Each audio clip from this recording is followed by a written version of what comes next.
नया साल तो ही पुराना हो गया है, लेकिन यो मिठाइयां का दौर शायद इस जाडा जाडा खत्म को नहीं हुआ। तो भैया आज जिस तरह सवेरे उठे, कसुत्ती ठंड थी, बाहर जाके देखा बर्फानी हवा चल रही थी और गले कसुत्ती धुंध पड़ रही थी। लेकिन हमारे तो घने कपड़े मैले हो रहे थे। भैया तो सब लुगाइया की टेंशन है इस जाडे में, इन कपड़े ने क्यों कर दो यार, क्यों कर सुखावा। दो तो चलो मशीन में ले आदमी, लेकिन सुखाने खातर तो धूप चाहिए ना। कुछ सोचे समझे मैंने मशीन में कपड़े घेर दिए और नीचे गई, जाके देखा तो पूनम दीदी ने तो पूरा कपड़े का भंडार खिंडा रखा था। इन आज एक फंक्शन में जाना है, चाह दर गई थी, वह भूल गई, इतना में चाह लिकट गई। फिर पुच्ची उठ गया, पुच्ची का नहीं देखने लगी, दूसरा गैस पे धर रखा था मैंने दूध उबलना। पुच्ची गले खेल लागी मैंने तो ध्यान नहीं रहा यार भाई, दूध भी लिकट गया। आज तो सवेरे सवेरे बहुते बुरी बनी है मेरे गले की। दो चार डांट और दो चार बात सुनने के बाद मैं तो नहा धोगी रेडी होली क्लिनिक खातर। मैं छोड़ इन बातों ने, चल अपना क्लिनिक चलांगे। धुंध जो थी वह थोड़ी बहुत कम थी, लेकिन न्यू लागत आज तो राम जी खुले को नहीं, सारे दिन ऐसा मौसम रहेगा। क्लिनिक में जाके अपने पेशेंट देखे और इतनी देर में आ जाए यो गोलू बच्चा अपनी मम्मी के साथ में। और आज तो राहुल खिलाने लग गया। इसने बोला भाभी जी कितना क्यूट है यो बच्चा। गोलू अपनी नानी जी ने हेलो करन लाग रहा है, जो कि अपने व्लॉग देखा करे है। तो भाई गोलू ती टाटा बाय बाय करने के बाद हमने शुरू करे अपने काफी सारे medi facial, glass glow treatment, advance hydra facial. ये सारे ऐसे फेशियल हैं जो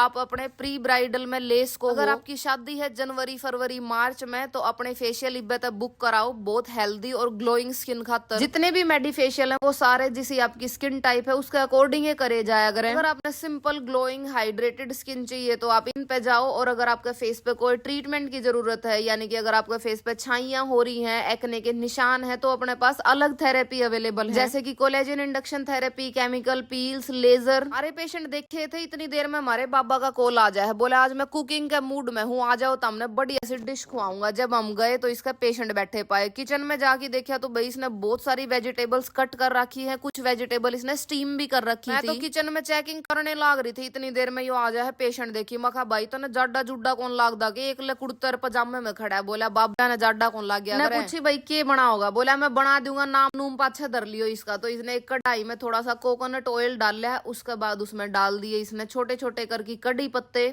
के बाद जो इसने वेजिटेबल्स कट करके धर रखी थी वो सारी की सारी इकट्ठी डाल दी। और ये कोकोनट ऑयल में हमने फ्राई करी है। गले ऊपर तक घेर दिया इसमें हल्दी और नमक। साइड गैस पे इसने चावल उबाल के धर रखे थे, तो ये फ्राई हुई सब्जी में इसने सारे के सारे चावल मिक्स कर दिए। मोहित इतना लाग रहा था कि मैं आड़े कुरचनी करन इसने पागी आंडी सी यार। जब इसने यार रगड़ी तो इसमें तो लिकड़ा है यो जिन जो आगे खड़ा है। मखायो तो परफेक्ट कॉम्बिनेशन बना इनका। बिन चावला में जो स्टीम हुई वेजिटेबल थी वो भी सारी मिक्स कर दी गई। तो ये हमारे फ्राइड राइस बने हैं जिनमें भर की सब्जी डाली है। बाबा ने बोला साथ में मैं धनिया टमाटर की हरी चटनी भी बनाऊंगा। मेरे पे इतना कड़ा डटा जाता, मन ने तो थोड़े से चावल टेस्ट करके देखे लिए। बाबा ने अपनी प्लेट सजा ली है हरी चटनी के साथ। ये रंग बिरंगे चावल देख के गणे टेस्टी लागे थे। जल्दी से खाए और भाई गणे गजब के बन रहे थे। खा पी की हम दोनों जने चाल पड़े कुछ शॉपिंग करने खातर। घर का भी काफी सारा सामान खत्म था और क्लिनिक खातर भी कुछ सामान लेके आना था हमने। तो भैया ने मार्ट में पहुंच जाओ, वहां सेकंड फ्लोर पे जाना था, तो हमने लिफ्ट ले ली है। ऊपर पहुंच गए, गल्ला या ट्रॉली सी भी धर ली थी हमने लिफ्ट में। क्लिनिक खातर मैंने कुछ ग्लास लेने थे, तो आड़े काफी अच्छे अच्छे डिजाइन आ रहे थे ग्लास में। उनमें से एक सेलेक्ट कर लिया और नीचे पहुंच गए बिलिंग काउंटर पे। बिलिंग काउंटर पे काफी सारी भीड़ थी, इसलिए मैंने एक राउंड और लगा दिया मार्ट का, जब तक हमारा नंबर आया। इतनी देर में मोहित का नंबर आ जाए, पेमेंट करा और पहुंच जाओ वहां क्लिनिक पे। क्लिनिक के एक दो काम निपटाने के बाद हमने कर दी है छुट्टी। बाहर सुखविंदर भैया पा जाए, मैं कहा चलो भैया देख के आओगे के काम हो लिया। तो गए तो भाई पेंटर भाई लाग रहे थे और बड़ा बुरा हाल हो रहा था इनका, पेंट का काम में होवे। दूसरी साइड सुखविंदर भैया और ने भी पूरा काम खींच रखा है। लगभग सारे फ्रेम तैयार हो चुके हैं। वो इतने अपने रुझानदार रॉयल वेडिंग हाउस के पन्ने छपने दे रखे थे। ये बड़ी बड़ी थैली वगैरह, लहंगे के कवर, सारे कुछ हमारे बन के आ चुके हैं। जो अपनी ओपनिंग है रुझानदार रॉयल वेडिंग हाउस की, जिसमें आपने बहुत सारे ब्राइडल लहंगे मिलेंगे, पार्टी वेयर ड्रेसेस मिलेंगी, पार्टी वेयर लहंगे मिलेंगे और स्पेशली बहुत यूनिक साड़ी मिलेंगी। इसकी ओपनिंग होने जा रही है 12 जनवरी ने। और अगर आपने जमाए तावड़ है 12 जनवरी तक पहले आपने कलेक्शन देखनी है तो आप घर ना आके भी देख सको। जिस तरह हमारे ये कस्टमर बाकी देखने लाग रहे हैं। तो भाई इनने अपनी रेंट पे बुक करनी थी ब्राइडल ज्वेलरी, तो हमने इनके लहंगे की फोटो देखी और उसके अकॉर्डिंग इनकी ज्वेलरी दिखाई, जो कि इन्हें बहुत ज्यादा पसंद आई। फाइनली इनने जो 5-6 सेट थे जो इनका लहंगे के अकॉर्डिंग जान लाग रहे थे, उनमें तो एक ज्वेलरी सेलेक्ट कर ली। इनकी शादी है 24 जनवरी। नहीं याद आया कि मैं टिफिन में अपनी गाजर स्टीम करके ले आ रही हूँ, तो वो खाई। और मोहित की जीभ तो कसुत्ती डालता लपर के मारे थी। बोला मैं एक बार बीकानेर ती जाया हूँ, मेरा गाजर का हलवा खाने का कसुत्ता जी कर रहा है। इसने जाके ये गाजर पाक की बर्फी पैक करा ली, साथ में पनीर वाली जलेबी। मन ने इतने घर ने अपनी दाल गोल ली थी भाई, क्योंकि आप खाया कर हल्का फुल्का खाना शाम में। दाल पीने के बाद हमारी हो जाए गुड नाइट। तो जी इसी के साथ व्लॉग खत्म करा। हाँ, जयराम जी की व्लॉग ने शेयर जरूर करियो अगर आपने बढ़िया लग गया हो तो, और मिलते हैं कल।